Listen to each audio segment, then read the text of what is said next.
Hello and welcome to another episode of Uncorked, the Welsh wine podcast. The first and only podcast dedicated to shining a light on Wales's growing wine industry and the people behind the bottles. All while drinking a bottle of Welsh wine. I'm Sarah. I'm Angela.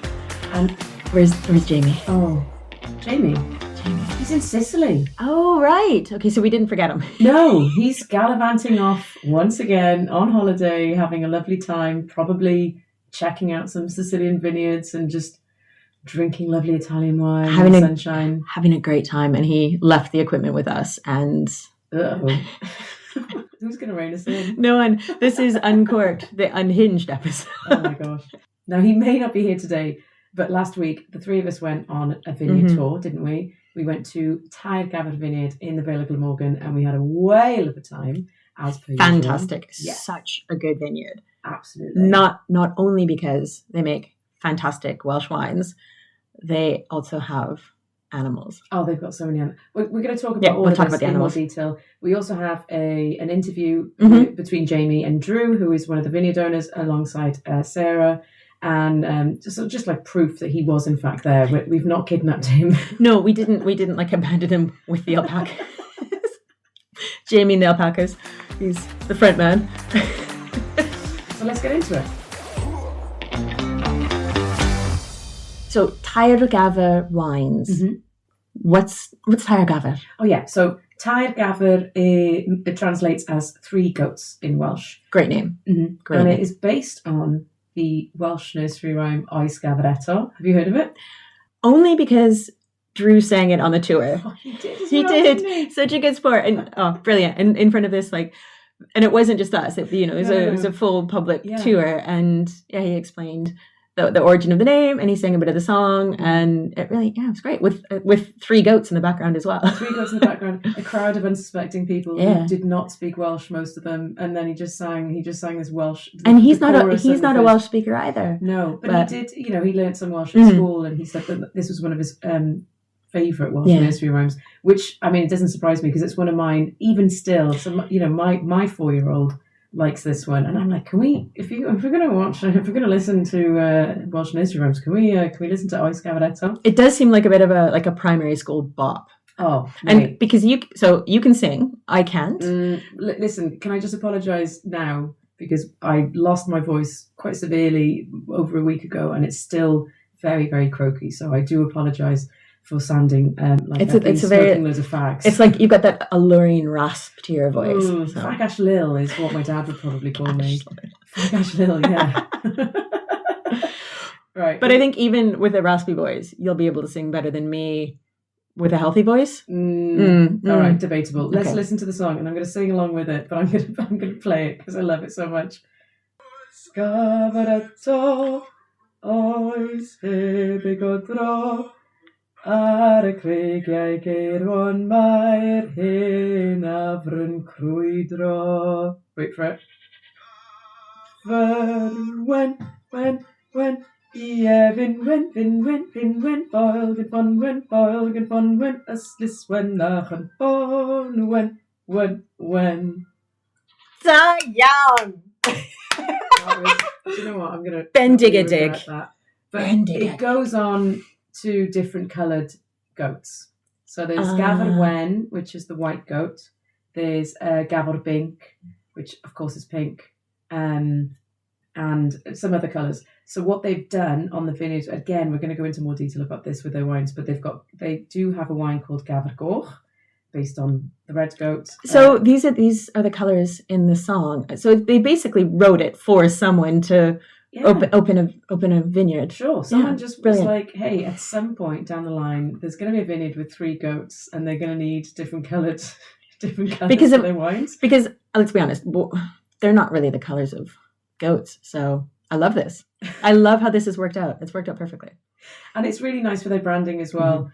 They've got a little goat on the label. Everything is wax sealed, and then there's a little goat wax seal stamp on the top, which all is done by hand, by the way, because I asked them just before we went to the tour. I don't know if I told you this. emailed Sarah and I said, well, while we're there, can I just pick up some stock and take it back to the shop? And she said, can you let me know exactly what you need so we can make sure that we label and wax them in time for you? Oh. So everything's done by hand in that sense. So that's lovely. It's really cool. So really excited. Right, should we get into... So they're in the Vale of Glamorgan, really close to St. Hilary, just a couple miles down the road.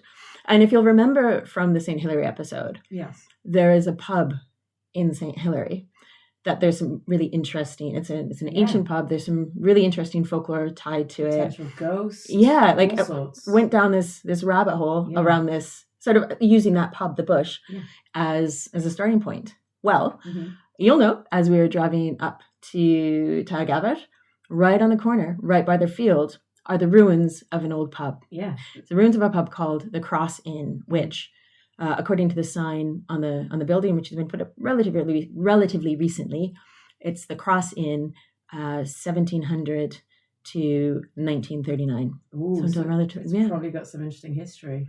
Is that where we're leading towards? You'd think. It's an old pub. I dive into those dark archives to see if I can find any juicy stories. Are we talking murder? Crime? Absolutely nothing. Nothing of note happened and ended up recorded in any of the records that I've been able to look at. Like, literally nothing. Like, at most, there's some like family announcements in newspapers where like someone got married. Wholesome stuff. Yeah.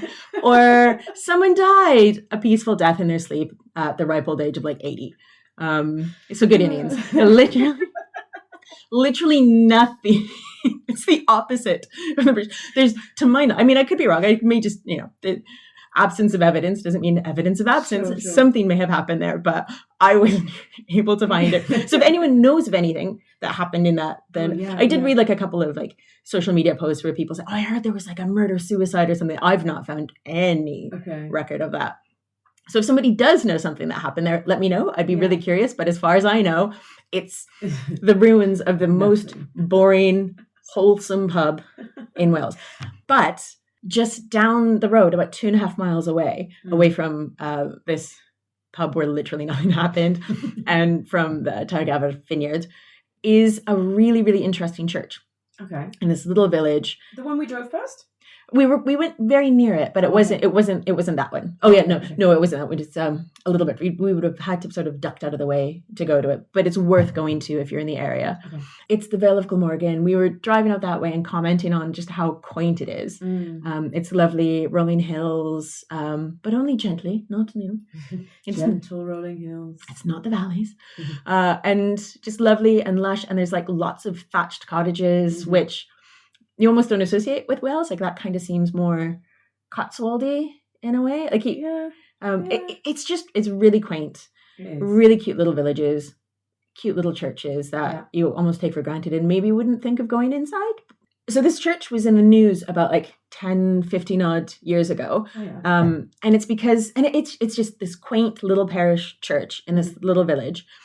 But years ago, they were doing some restoration work and they chipped away at some of the lime wash on the wall. So it's ye olde white paint, essentially. Okay. Right. They chipped some of that off and they noticed that underneath that, there were some medieval wall paintings.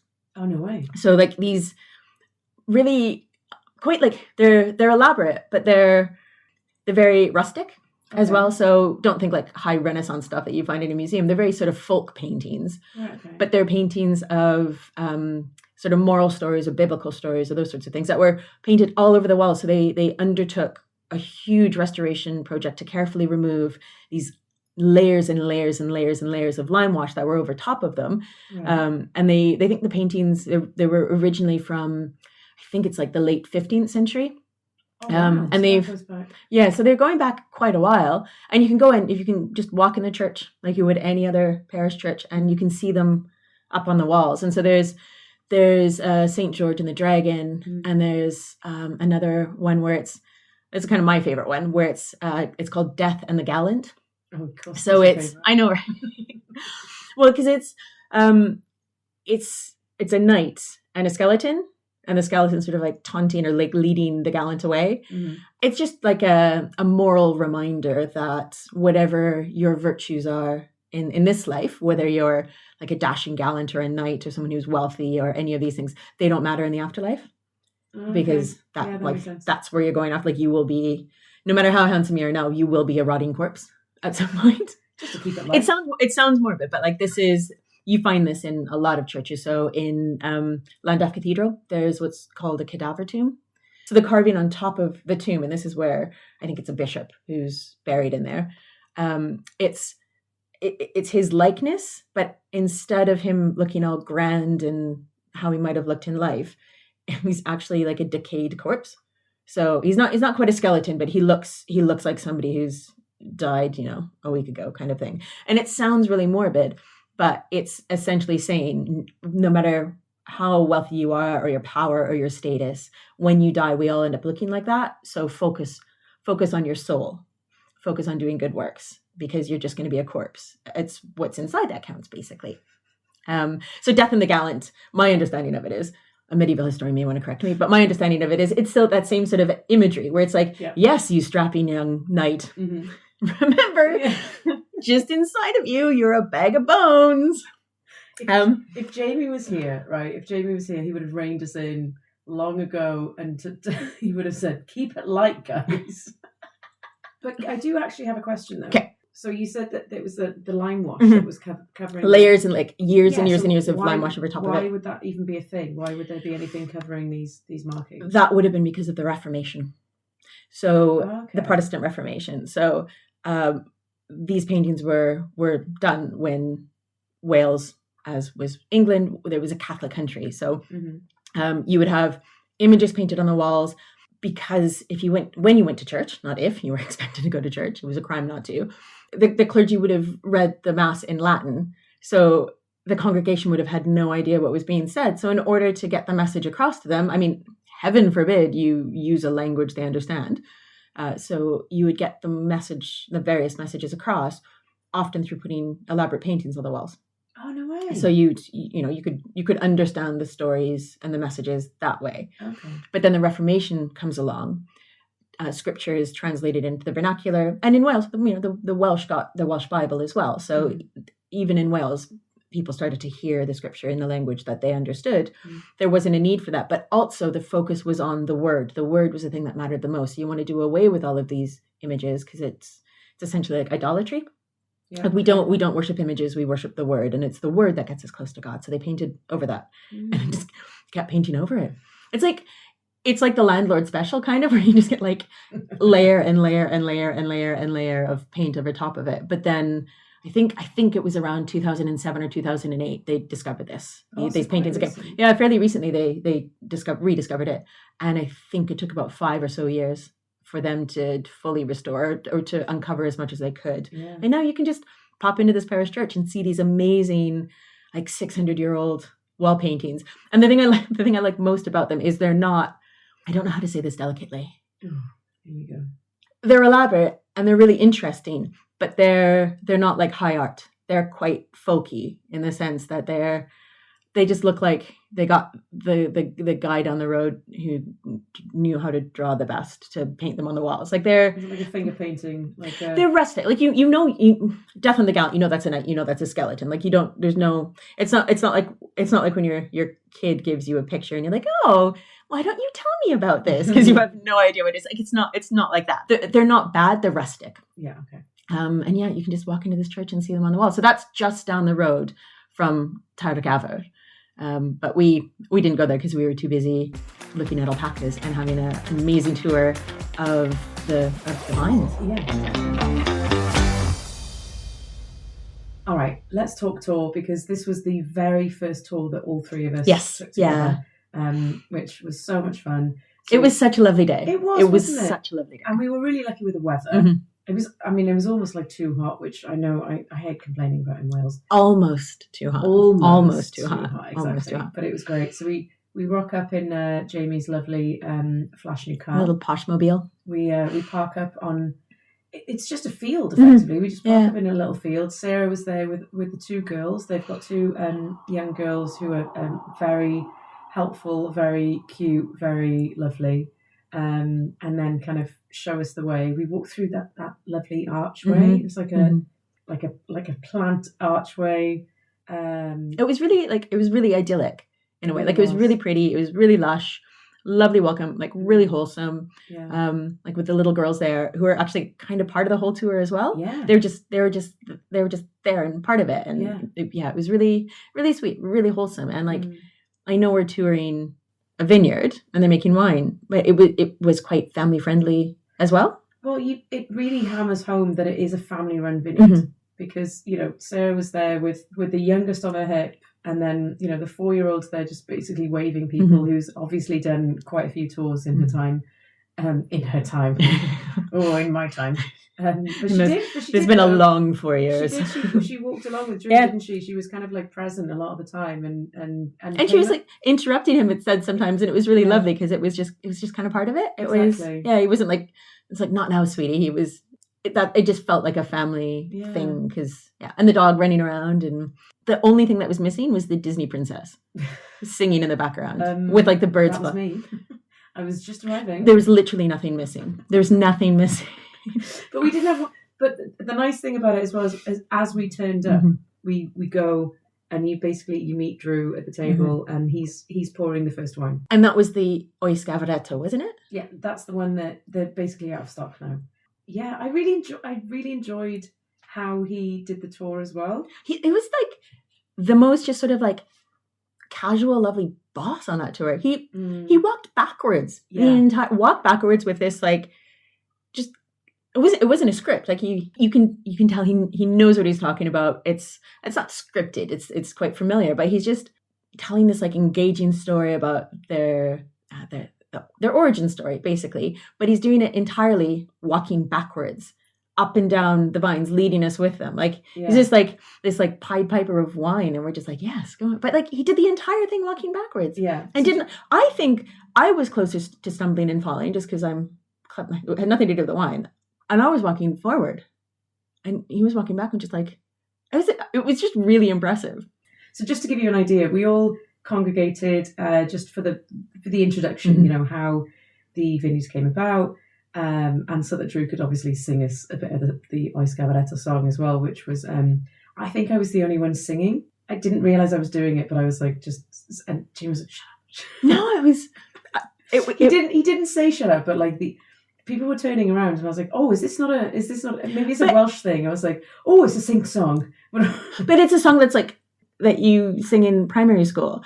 If it's a song, it's a sing-along song. Like right. How do you not join it? So we do that. We congregated and we did that. And then Drew basically walked us through the rows of vines. He walked along one of the rows and then we kind of like flanked him. That's the word he used, wasn't it? And so that's right. He asked us to flank him. And so some of us were like... half this side, half that side, flank me.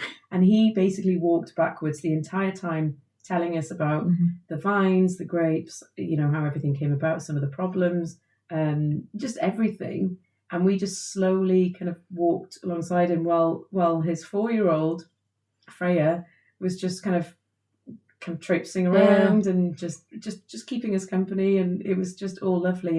And it's quite nice having a bit of movement in these things because there's nothing worse, I think, than standing in the same place for such a long time. Like you're so interested in what's being said, but you do just get uncomfortable. You start like shifting and fidgeting, shifting your weight from one foot to the other. So it was a really nice change, wasn't it? And then, and we knew when we got to the end we'd have more wine, so that was kind of that as well. There's a keep moving because like if you're, loads, exactly, like loads of tours. And it's you're standing there, but you kind of have no idea what's next or when something's happening. It's like, no, we're walking at this steady backwards pace. Still impressed by that. Yeah. But we know it's like, right, we're going to go around this bend and then we're going to walk past the alpacas and the guinea fowl again. Actually, the guinea fowl were just sort of like clucking away around us too, which is great. But we know when we get to the end, more wine. There'll be more wine. Yeah. Actually, Jamie and Drew had a conversation about this, and I'm pretty sure Drew will do more justice to the animals than we will. So why don't we hand it over to the boys? Yes. I'm sat with Drew from Tair Gafr Wines down in the vineyard. We've just done a lovely tour, and I'm going to ask Drew to say all of it again. in a short interview.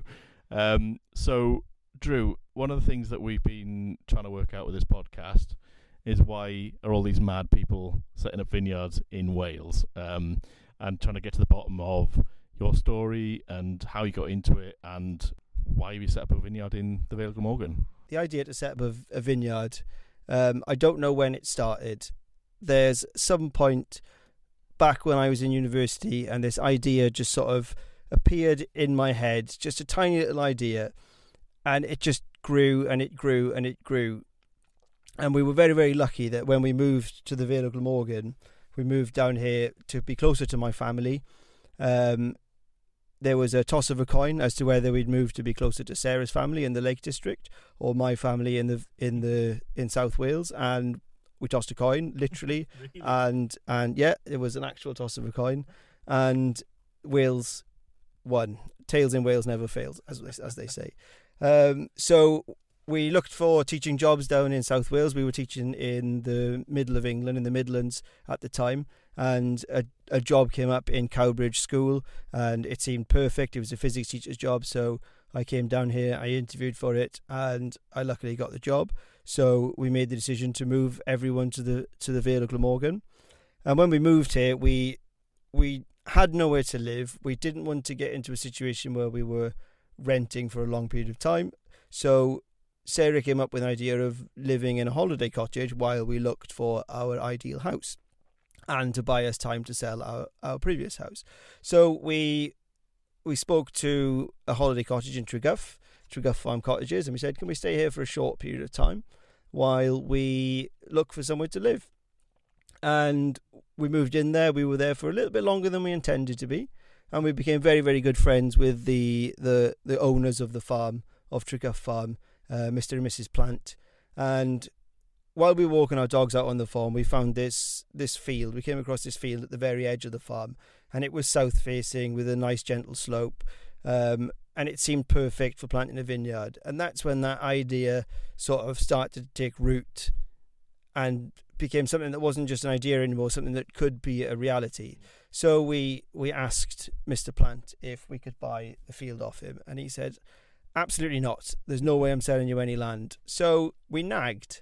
Month after month we nagged, and eventually he said, well, why don't we do this together, start a partnership, and we can help you get started, because it's a big investment and we can get the ball rolling on this. So that's what we did. We planted 3,000 vines without any background knowledge of how to run a vineyard, apart from watching a few YouTube videos and reading a couple of books. And we started out on this journey, and it's gone in a completely different direction than what we intended it to. We never intended to be an organic vineyard. We never intended to make natural wine. But the more I learned about viticulture, the more I decided I wanted to do something different. I didn't like the idea of spraying this, that, and everything on the land. I didn't like the idea of adding chemicals to the wine to change the flavour of it. I wanted something that was authentic and natural. Meeting different people along the way led us on this journey to where we are now, which is an organic vineyard making natural wines. Sarah, on the other hand, always wanted animals. She wanted alpaca, she wanted pygmy goats, she wanted sheep. She always loved animals and always wanted a small holding for her animals. So we made the agreement that we'd take this field and we'd cut it in half, and she could have her animals on her side and I'd have my vines on my side. This is my land, that's your land. We put a fence down the middle, and the animals and the vineyard actually work quite cohesively together. The animals all have jobs on the vineyard, and they come in and help out in the winter and graze, and they produce manure and compost. So it's actually worked out really well for the both of us. Our dream has started to grow and come together. So what animals have you got? Give us a list. This is a question really for Sarah, but I'll do my best to answer it. So we've got 5 alpaca, we've got 5 geese, we've got 6 guinea fowl, we've got 8 sheep, I believe. We've got some goats. Obviously, we've got goats. We're called Tair Gafr Wines. We've got 3 goats. We must have 3 goats, and a partridge in a pear tree. So we've got we've got a selection of animals, and they all have different jobs on the vineyard. The mascots are the goats. We're called Tair Gafr Wines. It's based around the song, Oes Gafr Eto, and Tair Gafr means 3 goats. So the idea is that we'd have 3 different coloured wines, a red wine, a rosé wine, and a white wine, and we'd call them Gafr Goch, Gafr Bink, and Gafr Wen after the lines of the song, the choruses of the song. I'm not going to sing it on the podcast. But you probably know the song, and you can look it up. It's called Oes Gafr Eto or Tair Gafr.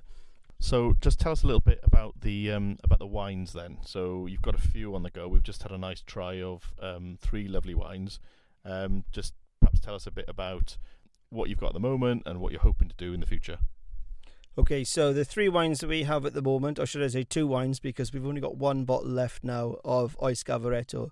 Our very first vintage we took in 2022. We made 323 bottles of a rosé, a field blend, which is a natural wine. So it's made using the native yeasts with nothing added to the wine, no chaptalization, no findings, no sulfites added during the fermentation process. It's a beautiful sort of floral wine with a really strong elderflower nose on it, and a really strong elderflower on the palate as well.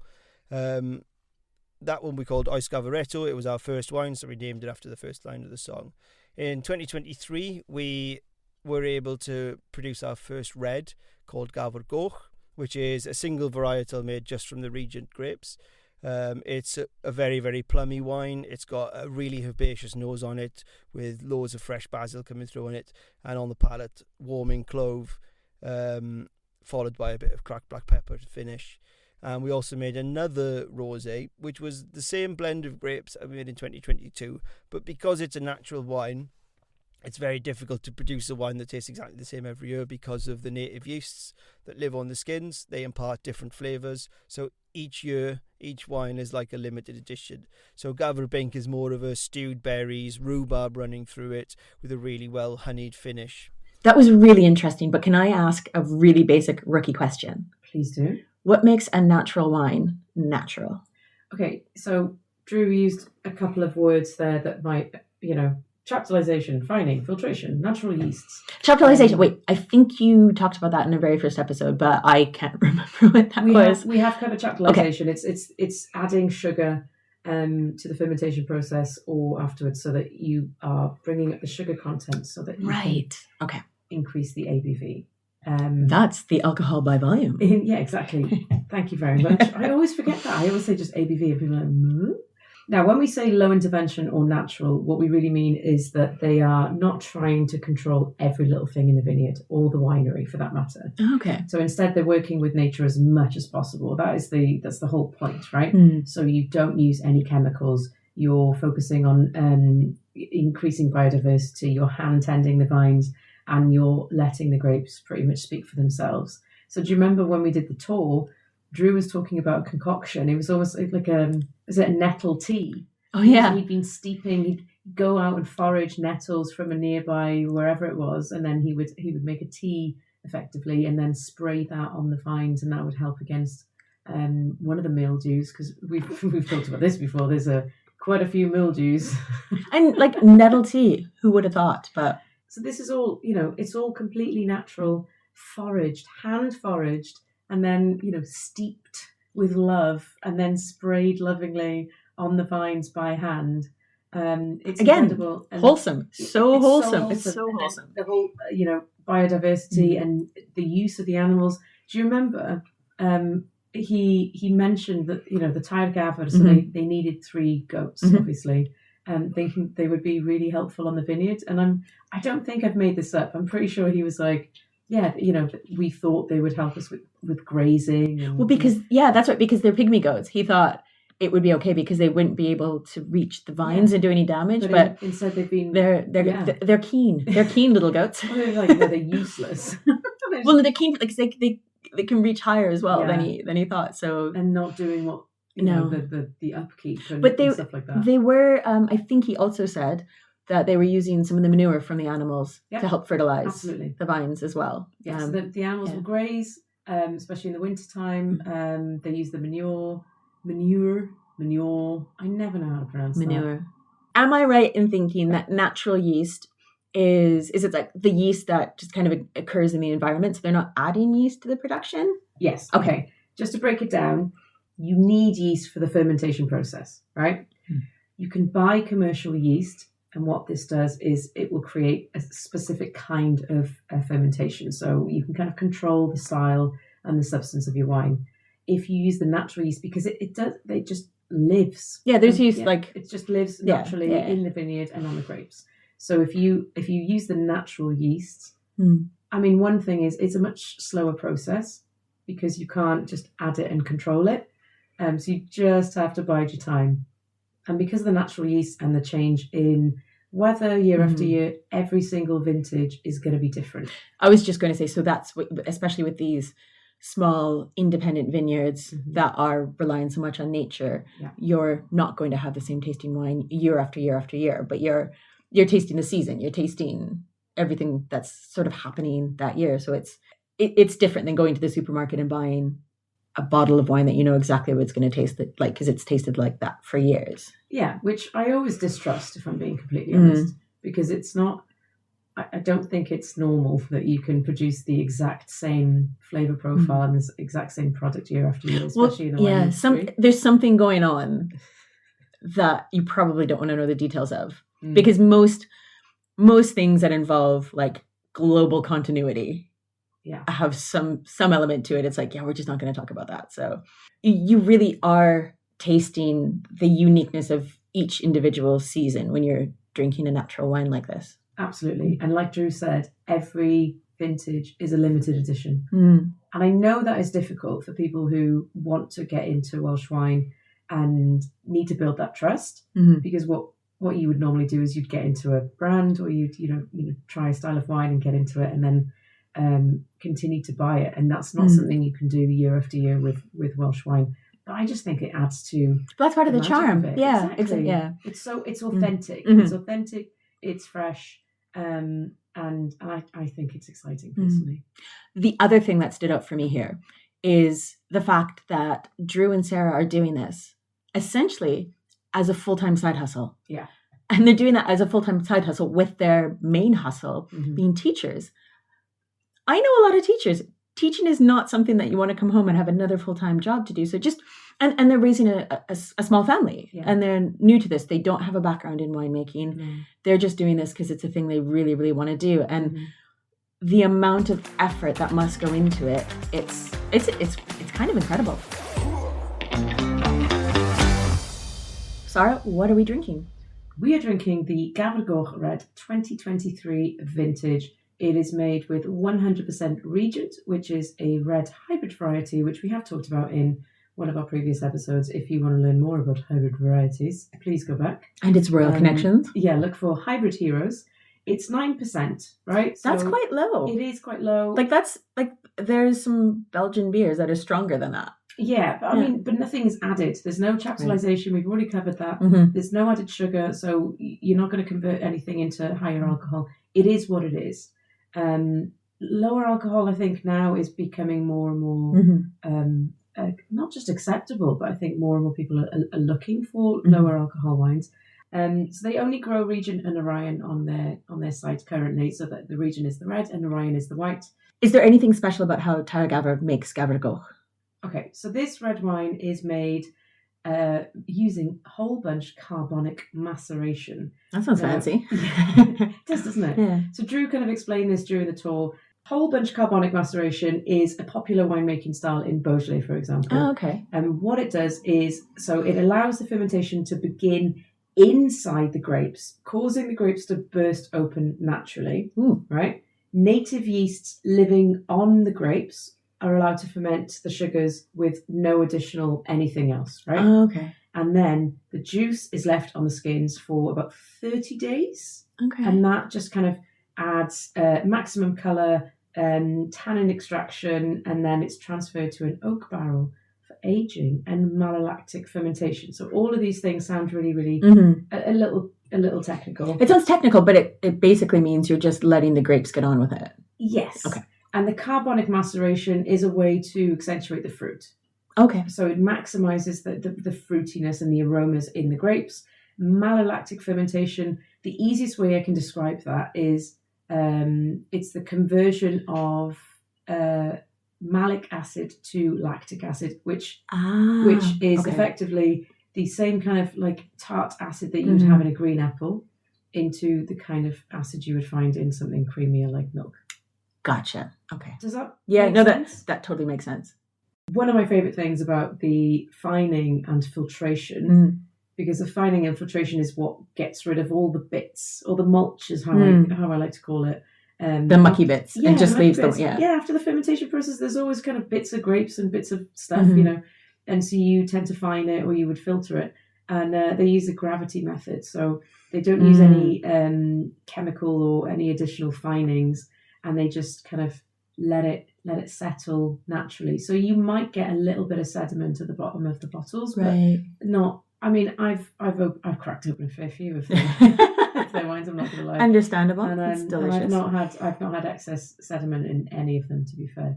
So they've done a very good job with gravity finding. And I don't know why. I really like that method. It's just letting things flow. It seems really gentle. It just it feels like mindfulness for wine. Yeah. It's kind of like, I kind of picture it like a gentle little lava lamp. But this is a really nice wine. Yes. It is like, it's only 9%. So it's not that strong, but it's still really rich. And it's got these really intense aromas. You've got Yeah. spiced plum. I get a lot of violet, clove, basil. Yes, that's what that is. Got a bit of green note. Yeah.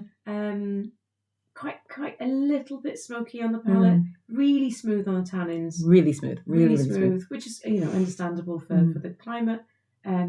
It's quite fresh. Red berries, bit of black pepper. I think this would be a really good barbecue wine. Definitely, especially on a really hot day. And it was really hot. It was a really hot. There, so. It's a red wine that suits a hot day. And I think if you were to have one of those higher alcohol wines from, say like Spain or somewhere like that, where it's like you're getting up like 13, even 14, like some red wines are quite high in alcohol. Yeah. And they're great, but it's more like, I want to drink this by the roaring fire. I don't want to drink this at the barbecue having that burger, but this is a great sunny day barbecue with a burger or ribs or something, that sort of thing. It would pair so well with that because it's somehow like full body but kind of light at the same time. Yeah, it's great. So we've got these three wines. They've got the Gafr Eto, which is the red that we're enjoying right now. They have the Gafr Bink, which is the rosé, and the Gafr Wines, which is coming out soon. And that will be their white wine. But he's also said that there's going to be this orange wine, hopefully in the nearest future. Guessing that's going to be Gafr Oren. And I'm really curious to know what they call the pet nat if they go with that. Like, they'll come up with something really clever, I'm sure. Gafr Bop. Gafr Bop. Gafr Fizz. Well, we'll find out. I mean, obviously want them to stick with the Welsh names, but if there is a wine that's called My Pet Goat, I kind of love that. But really curious to see what they name it and what it tastes like when they get there. So, wishing Tair Gafr all the best for what they do in the future, and get your hands on a bottle if you can. I really hope you guys have enjoyed this slightly unhinged episode of Uncorked, the Welsh Wine Podcast about Tair Gafr Wines. If you have enjoyed anything that we've said about them, please go and visit their website, tairgafrwines.co.uk. You can follow them on their socials at Tair Gafr, and they do tours. You can do walks with their animals. Yes, we forgot to say that. You can, and like depending on if you're a grown up, you can hang out with all of the animals, but like little ones, they sort of stagger it, because pygmy goats, small as they are, they like a headbutt and they're strong. So and the alpacas, I think, you have to be a bit older for those, but there are different tours for different age groups, and so all worth it. Something for everyone. And then of course they do their wine tours as well. So please follow them just if you want to keep up to date. They also, Sarah makes all kinds of beautiful things using the wool from the alpacas. And it's honestly, it's just worth taking a look. Go have a look. Go support them. Yes. Worth it. Don't worry, Jamie will probably be back for the next episode. Unless he just decides to relocate to Sicily, and I don't blame him. Unless he listens to this and he thinks, I'm out. I'm just going to stay in Sicily. Yeah, I'm done. As for us, if you don't already do so, you can find us on our socials at Uncorked Welsh Wine. give us a like, give us a follow. If you like what you hear, you can leave us a review as well. And that's us done for today. See you next time. Iechyd da. Iechyd da.